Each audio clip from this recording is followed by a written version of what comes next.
మనం జీవిస్తున్నప్పుడు మన గురించి అందరూ మంచి చెప్పుకోవాలని ఆశపడతా ఉంటాం కదా. మీ గురించి ఏమనుకుంటున్నారు? మీ గురించి ఏమనుకుంటున్నారో తెలుసా? అసలు కొన్ని మనకు సంతోషాన్ని ఇస్తాయి, కొన్ని మనకి బాధనిస్తాయి కదా. విచిత్రం ఏంటంటే మనకు అందరికీ కూడా అందరూ మన గురించి మంచి చెప్పుకోవాలి, వీఆర్ వెరీ గుడ్ అని చెప్పాలి, వీఆర్ వెరీ జనరస్ అని చెప్పాలి. ఇలాంటి ఆశ బాగుంటుంది. మనం అట్లా లేకపోయినా కానీ అలాగే చెప్పాలి అనేటువంటి ఆలోచన ఉంటుంది. కానీ దేవుని వాక్యంలో నుండి మనము నేర్చుకోవాల్సిన విషయం ఏంటంటే మన సాక్ష్యం, మనం ఎలాంటి సాక్ష్యాన్ని కలిగి ఉన్నాం, మన గురించి మన కుటుంబం ఏం సాక్ష్యం ఇస్తుంది, మన గురించి మన తోటి సహోదరులు, మీరు పని చేసే దగ్గర కావచ్చు, వ్యాపారం చేసే దగ్గర కావచ్చు, మీరు ఏ ఉద్యోగమైనా చేసే దగ్గర కావచ్చు, మీ గురించి వారు ఎలాంటి సాక్ష్యాన్ని ఇస్తున్నారు. కొన్నిసార్లు మనకు వారు డైరెక్ట్గా చెప్పకపోవచ్చు, కానీ మన గురించినటువంటి ఒక సాక్ష్యం అయితే అక్కడ డెఫినెట్గా ఉంటుంది. అవునా? కాబట్టి దేవుడు మనకేం ఆజ్ఞాపించినాడంటే మనము మంచి సాక్ష్యము కలిగి ఉండాలి. మీరు ఎక్కడైనా ఉండండి, ఏ దేశంలోనైనా ఉండండి, ఎలాంటి పరిస్థితుల్లోనైనా ఉండండి, మిమ్మల్ని గురించి లోకం ఏమని సాక్ష్యం ఇవ్వాలి? వీరు దేవుని బిడ్డలు అని సాక్ష్యం ఇవ్వాలి. అర్థమవుతుందా? ఇంటి దగ్గర ఒకలాగా, ఆఫీస్లో ఒకలాగా, చర్చిలో ఒకలాగా అట్లా ఉండడానికి వీల్లేదు. అర్థమవుతుందా? కాబట్టి ప్రజలు మన గురించి ఏం సాక్ష్యం ఇస్తున్నారు అనేది చాలా ప్రాముఖ్యమైనటువంటి విషయం. ఒకసారి మత్తయి సువార్త 16వ అధ్యాయం 13 నుండి 16 వచ్చిన వరకు మనము చదువుదాం. మత్తయి సువార్త 16వ అధ్యాయం మత్తయి సువార్త 16వ అధ్యాయం 13 నుండి 16 వచ్చిన వరకు. యేసు ఫిలిప్పుదైన కైసరియా ప్రాంతములకు వచ్చి మనుష్య కుమారుడెవడని జనులు చెప్పుకొనుచున్నారని తన శిష్యులను అడగగా, వారు కొందరు బాప్తిస్మమిచ్చు యోహాననియు, కొందరు ఏలియా అనియు, కొందరు ఇర్మియా అనియు, లేక ప్రవక్తలలో ఒకడనియు చెప్పుకొనుచున్నారంటిరి. అందుకు ఆయన, మీరైతే నన్ను ఎవడని చెప్పుకొనుచున్నారని వారిని అడిగాను. అందుకు సీమోను పేతురు, నీవు సజీవుడవగు దేవుని కుమారుడవైన క్రీస్తు అని చెప్పాను. చాలు. యేసు ప్రభు ఒక ప్రశ్న అడుగుతున్నారు కదా, మనుష్య కుమారుడు ఎవడని జనులు చెప్పుకొనిచున్నారు, జనులు ఏమనుకుంటున్నారు నా గురించి, నేను ఎవరినని అనుకుంటున్నారు అని చెప్పినప్పుడు అక్కడ కొందరు ఏమనుకుంటున్నారట, ఆయనని యోహానని కొందరు, కొందరు ఏలియా అని కొందరు ఇర్మియా అని, ప్రవక్తలలో ఒకడని, ఈ విధంగా రకరకాలైనటువంటి అభిప్రాయాలు వారు కలిగి ఉన్నారు. ఎందుకు అలా కలిగి ఉన్నారనంటే యేసు ప్రభు వారి మధ్యలో ఉన్న జీవిత విధానం ముఖ్యమైనటువంటిది. అర్థమవుతుందా? ఆయన చెప్పేటువంటి బోధ అంటే మన జీవిత విధానము మన గురించి సాక్ష్యం ఇస్తుంది. అర్థమవుతుందా? మీ లైఫ్ స్టైల్, మీరు ఎలా జీవిస్తున్నారు, మీరు ఎలా మాట్లాడుతున్నారు, అర్థమవుతుందా, మీరు ఎలా బిహేవ్ చేస్తున్నారు అనేది మీ గురించి సాక్ష్యం ఇస్తుంది. కాబట్టి దేవుని బిడ్డలమైనటువంటి మనము ఎలాంటి సాక్ష్యాన్ని మనము కలిగి ఉంటున్నాం అనేది చాలా ప్రాముఖ్యమే. ఎలాంటి సాక్ష్యాన్ని కలిగి ఉంటున్నారంటే వారు మీ గురించి ఏం చెప్తున్నారు, మీ గురించి ఏమని సాక్ష్యం ఇస్తున్నారు, అది మనము ఆలోచన చేయాలి. యేసు ప్రభు ఈ లోకాన్ని విడిచి వెళుతున్నప్పుడు శిష్యులకి ఒక మాట చెప్తాడు. ఏమనంటే, నేను వెళుతున్నాను, మీరు ఇక్కడే ఉంటారు, మీరు ఎలా జీవించాలంటే మీరు నాకు ఎలా ఉండాలి, మీరు నాకు సాక్షులై ఉండాలి.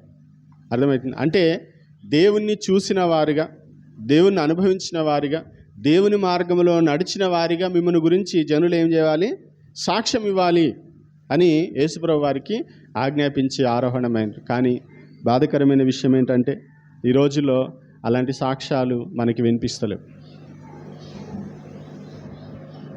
అలాంటి సాక్ష్యాలు మనకి వినిపిస్తలేవు. ఈరోజు దేవుడు మనకి హెచ్చరిక చేస్తూ ఉన్నాడు.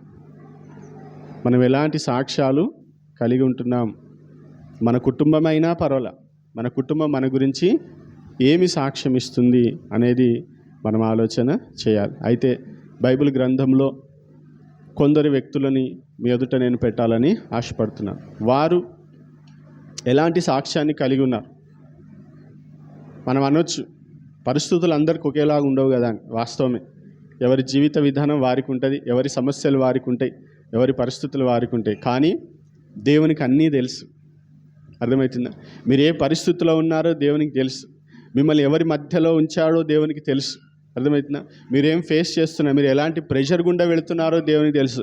అయినప్పటికీ కూడా మీరు ఆ స్థితిలో ఉండి, ఆ పరిస్థితిలో ఉండి, ఆ ప్రెషర్లో ఉండి కూడా దేవుని యొక్క ఆశ ఏంటంటే మీరు ఆయనకు మీరు సాక్షులుగా ఉండాలి. అర్థమవుతుందా? కాబట్టి అలా ఉండగలమా అని అంటే బైబిల్లో ఉన్నారు. అర్థమవుతుందా? అంటే మనం పర్ఫెక్ట్ అనేది కాదు, ఇక్కడ మనం పరిపూర్ణులం కాదు. మన వలన పొరపాట్లు జరుగుతాయంటే జరుగుతాయి. కానీ నీలో ఉండాల్సినటువంటి తపన ఏంటంటే నేను అన్ని సమయాల్లో అన్ని సందర్భాల్లో నేను క్రీస్తు బిడ్డను అనేది నేను చూపించాలి. నేను క్రీస్తు బిడ్డగా నా మీద ముద్ర వెయ్యాలి ప్రజలు. మీరు వేయమంటే వాళ్ళు వేయరు. మీ జీవిత విధానాన్ని బట్టి ఆ ముద్ర పడుతుంది. అర్థమవుతుంది? కాబట్టి ఎవరైనా ఏదైనా చెప్పినప్పుడు మీరు బాగా ఓవర్ రియాక్ట్ అవ్వాల్సిన అవసరం లేదు. వారు అదే చూసినారేమో, వారు అదే విన్నారేమో, మిమ్మల్ని అలాగే వారు పిలుస్తూ ఉన్నారు. అది మనము గమనించాలి. సరే, బైబిల్లో నుండి కొందరు వ్యక్తులను మీ ఎదుట ఉంచాలని నేను ఆశపడతా ఉన్నాను. దానియేలు గ్రంథం 6వ అధ్యాయం 5వ వచనం. దానియేలు గ్రంథం 6వ అధ్యాయం 5వ వచనం.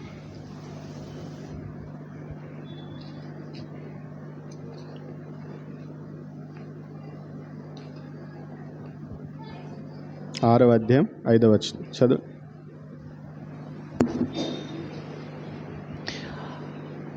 అందుకు ఆ మనుషులు అతని దేవుని పద్ధతి విషయమందే గాని మరి ఏ విషయమందును అతనిలో లోపము లేమనుకొనిది. కాబట్టి ఆ ప్రధానులను అధిపతులను రాజునొద్దకు సందడిగా కూడి వచ్చి ఇట్లనిది. చూడండి, అందుకు ఆ మనుషులు అతని దేవుని పద్ధతి విషయమందే గాని మరి ఏ విషయమందును అతనిలో లోపము లేమనుకొనిరి. చూడండి, we will not find any ground of accusation against this Daniel. ఎలాంటి నింద వేయడానికి, అర్థమవుతుందా, ఎలాంటి తప్పు పట్టుకోవడానికి ఏం లేదట, అవకాశం లేదు. ఆయన గురించి వారిస్తున్నటువంటి సాక్ష్యం, వారు చెప్తున్నటువంటి మాట. దానియేలు ఎవరు? దానియేలు ఒక అధికారి కదా. మీరు ఆలోచన చేయండి. ఒక ఉన్నతమైన స్థానంలో ఉన్నాడు, అధికారం కలిగి ఉన్నాడు. అర్థమవుతుందా? మనకి అధికారాలు పెరుగుతున్న కొలది మన ప్రవర్తన మారుతూ ఉంటుంది. వాస్తవమే కాదు, అవునా? మన పరిస్థితులు కొంచెం కొంచెం చేంజ్ అవుతున్నాయి అనుకోండి, మన యాటిట్యూడ్లో కూడా చేంజ్ వచ్చేస్తుంది.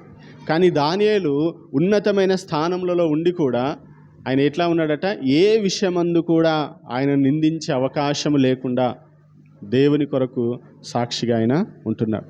దానియేలు గురించి మనకు తెలుసు. ఆయనని బానిసగా తీసుకొచ్చినప్పుడే ఆయన ఏం చేస్తాడు, నన్ను నేను అపవిత్రపరచుకోను, మీరు పెట్టిన ఆహారం నేను తినను అని చెప్పి నివారించినటువంటి వ్యక్తి. అదే ఇంటిగ్రిటీని, అదే యథార్థతను ఆయన ఏం చేసినాడు, చివరి వరకు కూడా కొనసాగించినాడు. కాబట్టి దేవుని బిడ్డలు, దానియేలు లాంటి స్థితిలో మనం ఉన్నామనంటే లేం. దానియేలుకు ఉన్నంత ఒత్తిడి మనకుందా అంటే లేదు మనకి కదా. దానియేలు 3-4 రాజుల కాలంలో ఉన్నాడు ఆయన. అర్థమవుతుందా? ఒక రాజు తర్వాత ఇంకొక రాజు, ఆ తర్వాత ఇంకొక రాజు, వారందరి పరిపాలనలో కూడా ఆయన అదే స్థానంలో ఉన్నాడు. ఇంకా ఉన్నతమైన స్థానంలో వెళ్ళిన సందర్భాలు ఉన్నాయి. కానీ ఎక్కడ కూడా ఆయనలో ఏం లేదు, ఆయన సాక్ష్యంలో మార్పు రాలేదు. హల్లెలూయా. ఈరోజు నిజంగా మనం ఆలోచన చేయాలి. దేవుడు మనల్ని దీవిస్తున్న కొలది, లేదా దేవుడు మన జీవితంలో మార్పులు తెస్తున్న కొలది మన సాక్ష్యంలో ఏమైనా మార్పు వస్తుందా ఆలోచన చేయండి. కొంచెం పరిస్థితులు మారేసరికి మన విధానమే మారిపోతూ ఉంటుంది. మన గురించి లోకము ఏమని సాక్ష్యం ఇస్తుంది అనేది చాలా ప్రాముఖ్యమైనటువంటి విషయం. కాబట్టి దానియేలు గురించి చూసినప్పుడు ఆయనలో ఏ విషయంలో కూడా మనం ఏం చేయలేమట, లోపము కనుగొనలేదు. ఏ లోపము కూడా లేనట్టుగా ఆయన జీవిస్తున్నారు. అబద్ధం కాదు, వాస్తవం అది కదా. కష్టమే కావచ్చు కానీ అసాధ్యము కాదు. కాబట్టి మనం కూడా అలా జీవించగలమా? కనీసం ప్రయత్నమైనా చేస్తున్నామా? మీరు ఆలోచన చేయండి. ఏం కాదులే అనేటువంటి విధానం దేవునికి ఇష్టం ఉండదు.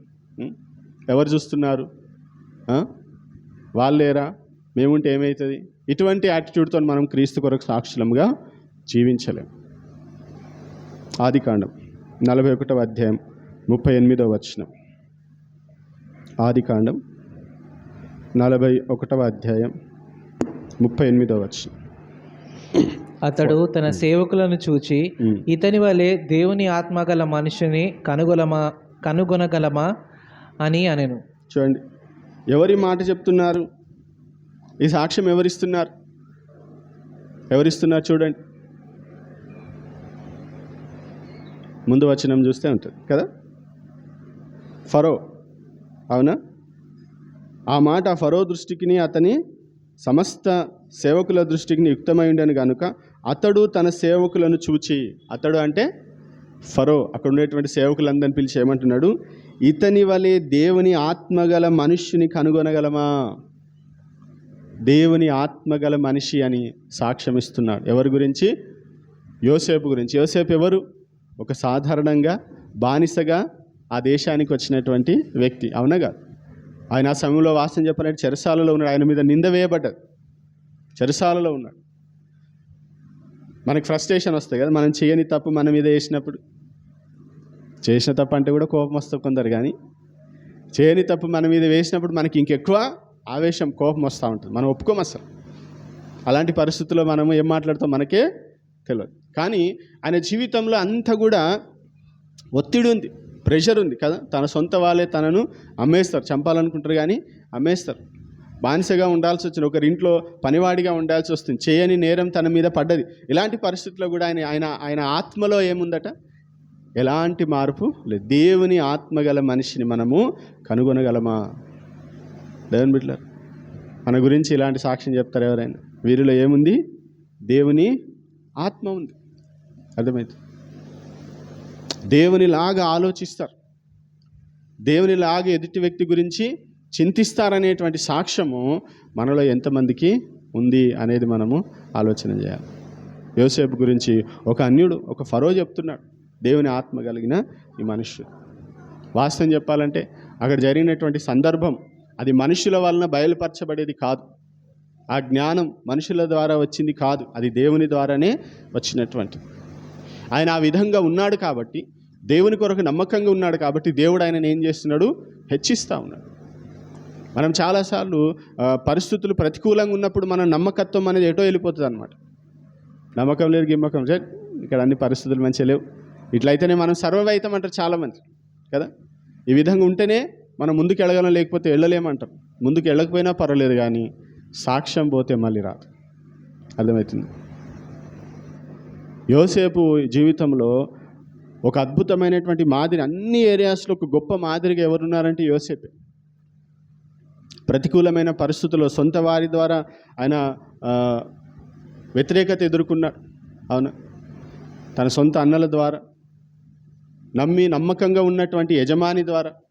అవును, ఎక్కడ పోయినా ఆయనకి ఏది అనుకూలంగా లేదు. అయినప్పటికీ కూడా ఆయనలో ఏముందట? దేవుని ఆత్మ కలిగినటువంటి మనుషులు. కాబట్టి మన గురించి ఎలాంటి సాక్ష్యాన్ని మనము వినగలము, మనం వింటున్నాము? ఆలోచన చేయండి. మన గురించి ప్రజలు ఏం చెప్తున్నారు అనేది ఒకసారి ఆలోచన చేసుకున్నాం. తిమోతికి రాసిన రెండవ పత్రిక,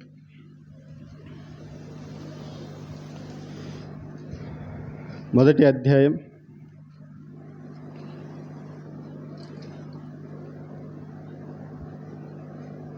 'తెలుగు బైబిల్లో 3 నుండి 5 అన్ని కలిపి ఉంటాయి. యాక్చువల్గా అది 5th verse. ఓకే, 3 to 5 చదవండి.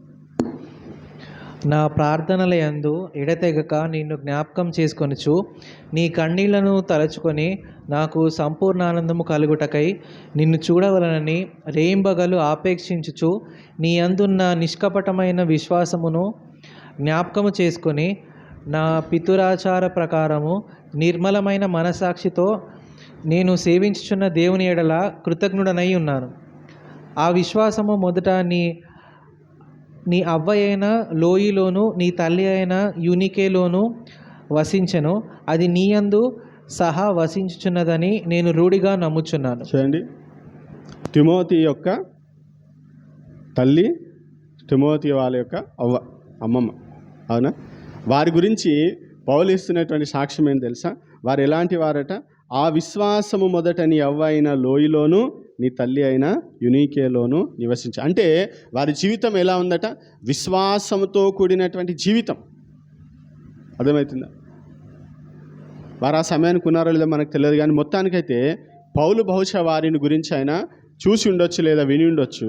ఆయన చెప్తున్నాడు, తిమోతి, నీలో ఉన్న విశ్వాసం ఎక్కడి నుండి వచ్చింది తెలుసా? మీ అవ్వ అయిన లోయలో, ఆ తర్వాత మీ తల్లి అయిన యునీకోలో నుండి నీలోనికి వచ్చింది. చూడండి, కొన్నిసార్లు నిజంగా మన సాక్ష్యము మన తర్వాతి తరం మీద ప్రభావం చూపిస్తుంది. మీరు క్రైస్తవ లోకంలో కొంతమందికి విశ్వాస వీరులు అనే పేరుంది. విశ్వాస వీరులు, డిఎల్ మూడీ గారు కానీ, భక్త్ సింగ్ గారు కానీ, ఇలాంటి గొప్ప గొప్ప భక్తులను ఏమంటాము? విశ్వాస వీరులు అని మనం పిలుచుకుంటాం. ఎందుకు అలా పిలుస్తామంటే వారు కంప్లీట్గా విశ్వాసం మీదనే ఆధారపడి ఉన్నారు. వారు చనిపోయారు, కానీ ఇప్పటికి కూడా వారి విశ్వాసం మనల్ని ఛాలెంజ్ చేస్తూనే ఉంటుంది. అట్లాంటి విశ్వాసం మనకుందా అని. అర్థమైంది? కాబట్టి వీరు ఎలాంటి సాక్ష్యం కలిగి ఉన్నారనంటే విశ్వాసపు యొక్క కుటుంబం. ఈ కుటుంబం అంతా ఎట్లా ఉంది? విశ్వాసం కలిగినటువంటి కుటుంబం. కొన్నిసార్లు మన విశ్వాసం మనతోనే అంతరించిపోతూ ఉంటుంది. అది చాలా బాధాకరమైన విషయం, అవునా? మన విశ్వాసం ఏమవ్వాలి? మన తర్వాతి తరానికి కూడా వెళ్ళాలి. నేను మస్తు స్పిరిచువల్ అనంటే కాదు, మన తర్వాత నెక్స్ట్ జనరేషన్ కూడా అంతే స్పిరిచువల్గా ఉండాలి. వారు కూడా అలాంటి విశ్వాసమే వారు కలిగి ఉండాలి. ఇంకా ప్రభు కృప అంటే అంతకంటే గొప్ప విశ్వాసం వారు కలిగి ఉండడానికి మనము ప్రయాసపడాలి. ఎందుకనంటే మనం ఎదుర్కొన్నటువంటి పరిస్థితులు వారు ఎదుర్కోకపోవచ్చు, అంతకంటే ఇంకా పెద్దవి, ఇంకా భయంకరమైనటువంటి ఛాలెంజెస్ వారు ఫేస్ చేయవచ్చు. అప్పుడు మన విశ్వాసం సరిపోద్దా? వారికి వారి విశ్వాసము కావాలి. కాబట్టి వారి గురించి పౌలు ఇస్తున్నటువంటి సాక్ష్యం ఏంటంటే వారు విశ్వాసము కలిగినటువంటి వారు, వారి విశ్వాసం కలిగినటువంటి వారు. మన గురించి ఎవరైనా అట్లా చెప్తే నిజంగా చాలా సంతోషము అనిపిస్తుంది. అపొస్తల కార్యం 10వ అధ్యాయం 4వ వచనం. అపొస్తల కార్యం 10వ అధ్యాయం 4వ వచనం. అతడు దూత వైపు తేరి చూచి భయపడి, ప్రభువా ఏమని అడిగెను. అందుకు దూత, నీ ప్రార్థనలను నీ ధర్మకార్యములను దేవుని సన్నిధికి జ్ఞాపకార్థముగా చేరినవి. చూడండి, ఇక్కడ దేవుని యొక్క దూతలు కొర్నేలి గురించి చెప్తున్నారు. ఏమని? నీ ప్రార్థనలు, నీ ధర్మకార్యం. ఆయన ఎలాంటి జీవితాన్ని జీవించినాడో తెలుసా? మీరు పై వచనంలో చూస్తే 2వ వచనం ఒకసారి చదవండి. అతడు తన ఇంటి వారందరితో కూడా దేవుని యందు భయభక్తులు గలవాడయ్యుండి ప్రజలకు బహుధర్మము చేయుచు ఎల్లప్పుడూ దేవునికి ప్రార్థన చేయువాడు. ఆయన ఎలాంటి వాడట? తన ఇంటి వారందరితో కూడా దేవుని యందు భయభక్తులు కలిగిన వాడు. ఇల్లంతా కూడా ఎలాంటిదట? దైవభక్తి కలిగినటువంటి ఇల్లు. ఏ దేవుడు అనేది ఇక్కడ ప్రశ్న కాదు. మొత్తానికైతే వారికి తెలిసినటువంటి విధానంలో ఇంటి వారందరూ కూడా ఎలాంటి వారట? దైవ భక్తి కలిగినటువంటి వారు. ఆయన ప్రజలకు బహుధర్మము చేయొచ్చు, మామూలుగా కాదు, బహుధర్మము చేయొచ్చు,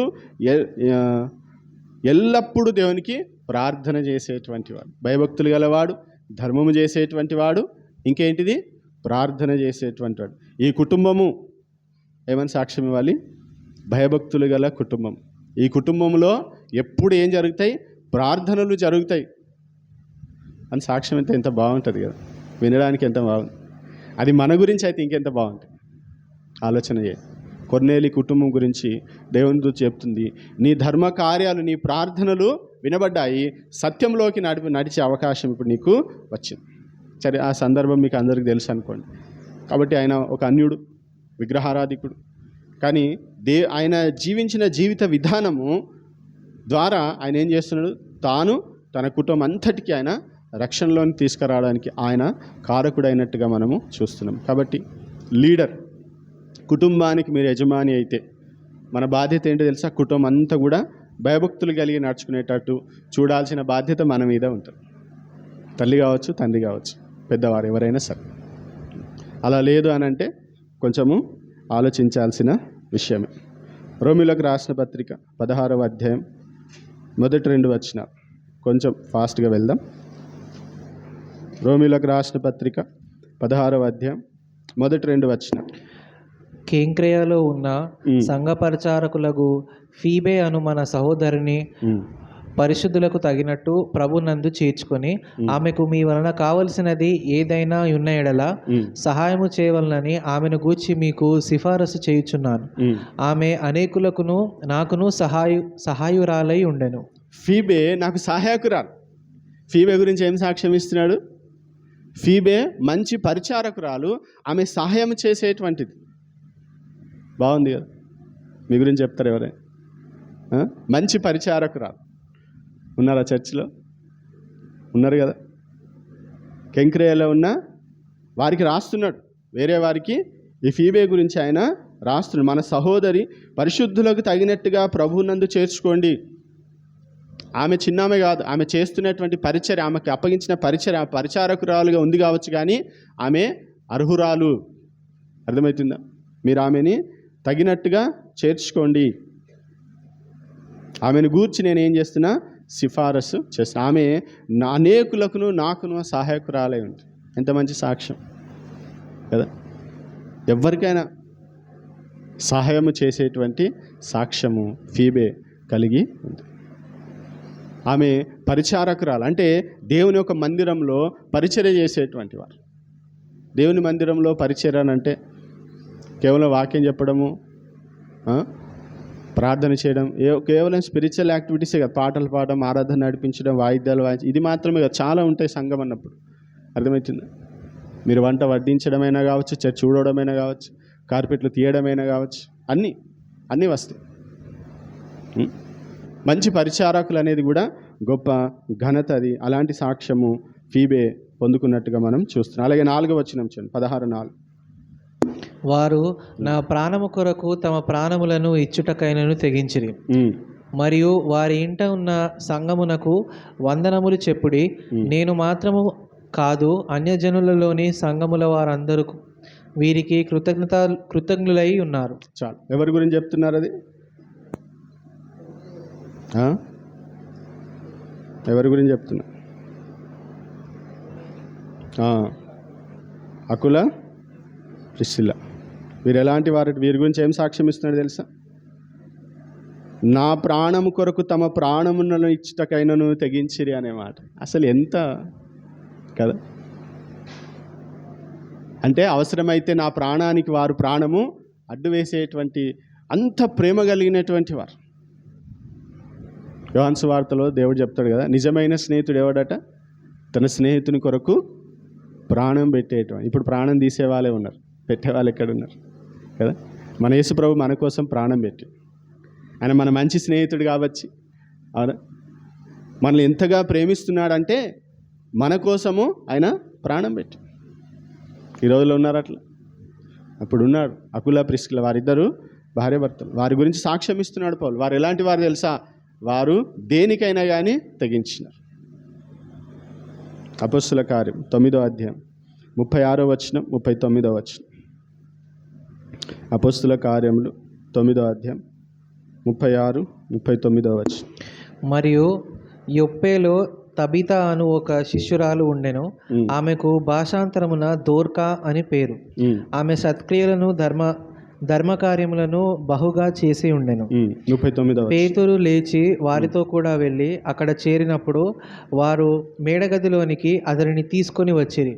విధవరాండ్రందరూ వచ్చి ఏడ్చుచు దోర్కా తమతో కూడా ఉన్నప్పుడు కుట్టిన అంగీలను వస్త్రములను చూపుచు అతని ఎదుట నిలిచిరి. చాలు చూడండి.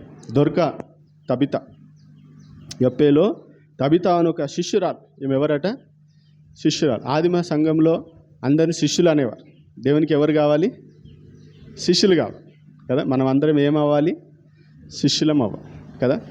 అయితే ఆమె శిష్యురాలు ఆమె సత్క్రియలను ధర్మకార్యములను బహుగా చేసి ఉండెను. ఆమె ఏం చేసి? సత్క్రియలు, ధర్మకార్య, సోషల్ సర్వీస్ అందాం. కష్టంలో ఉండేటువంటి వారికి సహాయం చేయడం, ధర్మ కార్యములు, సత్క్రియలు, మంచి క్రియలు, దేవునికి ఇష్టమైనటువంటి క్రియలు. అయితే ఆమె చనిపోయింది. ఆమె ఏమైంది? చనిపోయింది. చనిపోయినప్పుడు గొప్ప జన సమూహం వచ్చిందట. ఒక ఆయన చెప్తారు, గొప్ప జన సమూహం వచ్చింది. అయితే వీరు ఏం చేస్తారంటే, ఆమె చనిపోయింది కానీ ఆమెని సమాధి చేయరు. ఆమె సమాధి చేయరు. పేతురు దగ్గరలో ఉన్నాడని చెప్పి పేతుర్ని పిలిపిస్తారు. మీరు అక్కడ నేను చెప్పాలనుకున్న విషయం ఏంటంటే, పేతురు వచ్చినప్పుడు వారి దుఃఖాన్ని వ్యక్తం చేస్తూ విధవరాండ్రు అందరూ వచ్చి ఏడ్చుచు దొరక తమతో కూడా ఉన్నప్పుడు కుట్టిన అంగీలను, వస్త్రములను చూపుచు అతని ఎదుట నిలబడ్డారు. ఆ బాధ, దుఃఖంలో ఆమె మంచిగా ఉన్నప్పుడు మా కోసం చేసినటువంటి ఈ పనులు చూడండి అని చెప్పేసి అవన్నీ చూపిస్తూ వారు దుఃఖంతో ఏడుస్తూ ఉన్నారు. దేవుడు అక్కడ అద్భుతం చేస్తాడు. ఆమె తిరిగి లేస్తుంది అనుకోండి, అది వేరే విషయం. ఆమె ఏం సాక్ష్యం కలిగి ఉంది చనిపోయిన తర్వాత? నేనేమంటా తెలుసా, చనిపోయిన తర్వాత కూడా మన సాక్ష్యము మాట్లాడుతుంది. అర్థమవుతుంది? చనిపోతే మనం పోతామేమో కానీ మన సాక్ష్యము అనేకులను ప్రభావితము చేయాలి, అనేకులను బలపరచాలి, అనేకులను లేవనెత్తాలి. అవును, ఆ మధ్యకాలంలో గొప్ప గొప్ప సేవకులు సడన్గా చనిపోయింది. ప్రవీణ్ పగడాల గారు కానీ, ప్రకాష్ గారు కానీ, ఇంకా కొంతమంది చార్లీ కర్క్ అనేటువంటి వ్యక్తి కూడా ఆయనని గన్తోని చంపేసినారు కదా. వాళ్ళు చనిపోయిన తర్వాత ఎంతమంది జీవితాలను వెలిగించింది తెలుసా అసలు? అర్థమవుతుంది? అంటే మన సాక్ష్యము మన చనిపోయిన తర్వాత కూడా అనేకులకు వెలిగించేదిగా ఉండాలి. అలాంటి జీవితం మనము జీవించాలి. ఇంకేదో నేను బ్రతికినా నాకు సాటిస్ఫాక్షన్, నాకు నొప్పి కావద్దు, నాకు బాధ కావద్దు, నేను కష్టపడొద్దు అనుకున్నారు, అది బ్రతుకు కాదు, అది నిజమైన బ్రతుకు కాదు. మనం మరణించిన తర్వాత కూడా మన జీవితం అనేకులను వెలిగించేదిగా ఉండాలి. అపోస్తుల కార్యం 11వ అధ్యాయం 26వ వచనం, ఇది చాలా ప్రాముఖ్యమే. వారు కలిసి ఈ ఒక సంవత్సరం అంతయు సంఘములో ఉండి బహుజనములకు వాక్యమును బోధించిరి. మొట్టమొదట అంతియోకయలో శిష్యులు క్రైస్తవులనబడిరి. చూడండి, జనములకు వాక్యమును బోధించి మొట్టమొదట అంత్యోక్యలో శిష్యులు క్రైస్తవులను. అప్పటి వరకు ఏమనేవారు? యేసును అనుసరించేటువంటి వారిని శిష్యులు అనేటువంటి వారు. అప్పటి నుండి అంత్యోక్యలో మొట్టమొదట ఏమన్నారట? వారిని క్రైస్తవులు అన్నారు. స్మాల్ క్రైస్ట్ అన్నారంట, చిన్న క్రీస్తులు వీరు. ఎందుకన్నారు తెలుసా? క్రైస్తవులు అనే పేరు మనం పెట్టుకుంది కాదు, మంది మనకు పెట్టింది. క్రీస్తులాగా నడిచినటువంటి వారి జీవిత విధానం చూసి ఏమన్నారు? వీరు క్రైస్తవులు. ఈరోజు మనకు అలాంటి సాక్ష్యం ఉందా? దేవుని బిడ్డలారా, ఆలోచన చేయండి. మన నుదుట బొట్టు లేదను, మన మెడలో క్రాస్ ఉందని క్రిస్టియన్స్ అనడం కాదు, మన జీవిత విధానం.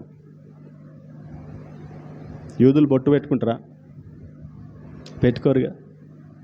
పెట్టుకుంటారా? పెట్టుకోరు. అన్యులందరూ బొట్టు పెట్టుకుంటారా? పెట్టుకోరు. మన దేశ సాంప్రదాయం. మరి అక్కడ వారిని ఎలా క్రైస్తవులు అన్నారు? అంత్యోక్యలు ఎలా క్రైస్తవులు అన్నారు? వారి జీవిత విధానం, వారు నడుచుకున్నటువంటి మార్గం, వారు అనుసరిస్తున్నటువంటి ఆ విధి విధానాలు చూసినప్పుడు వీరు క్రైస్తవులు అంటే క్రీస్తుని చూపించినారు. వారు క్రీస్తుని చూపించినారు కాబట్టి వారిని క్రైస్తవులు అన్నారు. అంతే. చేతిలో బైబిల్ లేదు అప్పుడు. బైబిల్ ఉందా? ఇంకా ఏర్పడలే. ఇంకా ఆలోచన చేయండి, ఏం సాక్ష్యం మనము పొందుకుంటున్నాం ఈ రోజుల్లో. చివరికి ఒక మాట చదివి ప్రార్థన చేద్దాం. 17వ అధ్యాయం అపోస్తుల కార్యం 7వ వచనం 6వ వచనం. 17వ అధ్యాయం 6వ వచనం.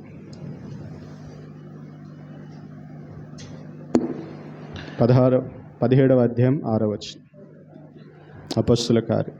అయితే వారు కనబడనందున యాసోనును కొందరు సహోదరులను ఆ పట్టణపు అధికారుల యొద్దకు ఈడ్చుకొని పోయి, భూలోకమును తలక్రిందులు చేసిన వీరు ఇక్కడ నుండి ఇక్కడికి కూడా వచ్చి ఉన్నారు. యాసోను వీరిని చేర్చుకొని ఉన్నాడు. చూడండి, అపోస్తలుల గురించి ఏం సాక్ష్యం అని తెలుసా?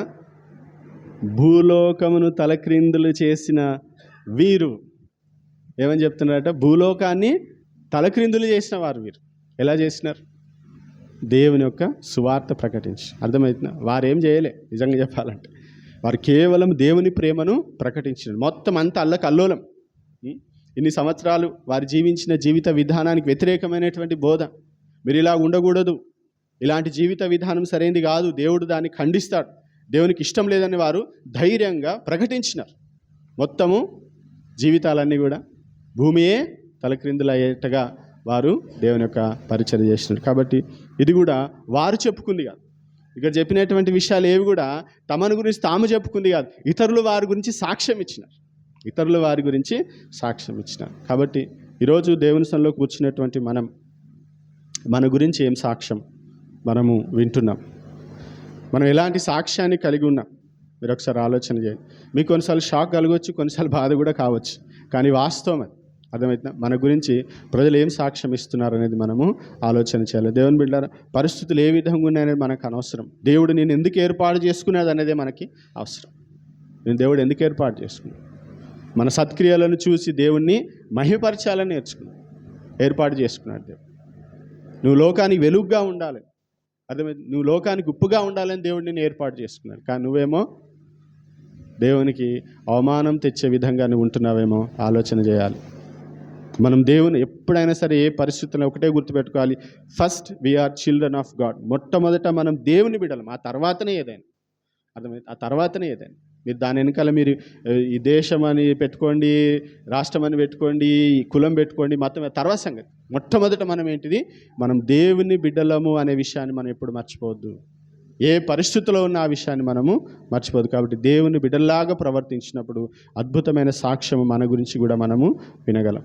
అది దేవునికి మహిమ తెస్తుంది, లేదంటే దేవునికి అవమానం తీసుకొస్తుంది. కాబట్టి మన సాక్ష్యం చాలా ప్రాముఖ్యమైనది. సాక్ష్యాన్ని దయచేసి, ఒకవేళ మంచి సాక్ష్యం ఉంటే దేవునికి స్తోత్రం, దాన్ని కాపాడుకోండి. మంచి సాక్ష్యం లేకపోతే ఆలోచన చేయండి, ఎక్కడ మన ద్వారా పొరపాటు జరుగుతుంది. మనకు అన్నీ కరెక్టే అనిపిస్తూ ఉంటాయి కదా, మళ్ళీ మనము సరి చేసుకుందాం, దేవునికి ఇష్టమైన బిడ్డలుగా జీవిస్తాం. అందరం కూడా తల్ల వంచి ఒక నిమిషం ప్రభుత్వంలో ప్రార్థన చేసుకుందాం. అలా